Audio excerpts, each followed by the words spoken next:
If you've connected your Huawei MatePad to your smart monitor, this is a Samsung, for example, or it could be an LG, and it is not full screen mirrored, this is how you get out of that full screen.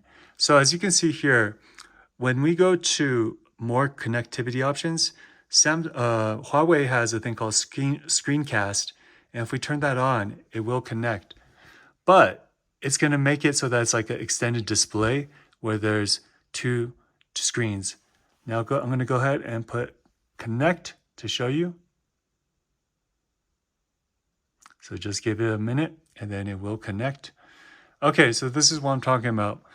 Now you will see that there's actually two screens, but it's not connected to the other thing. Now, if you want, for example, you could connect PS5 or some other, your MacBook onto that as well and have it both on there. But for the video's purpose, to get rid of this and just make it full screen, this is what you're going to have to do. You have to get your remote, and we're going to go ahead. As you can see, I could switch back and forth. We're going to go ahead and go here, and we're going to click on it.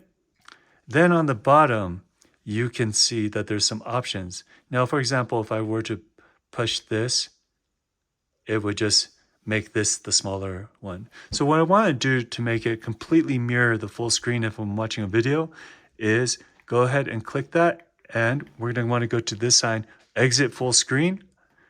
And then once you click that, it will now be your full screen. Now, the reason why it's horizontal is because if I rotate it, then now it will be horizontally and fill up all the space, except it will leave the black edges on the both sides because of the shape of the Huawei.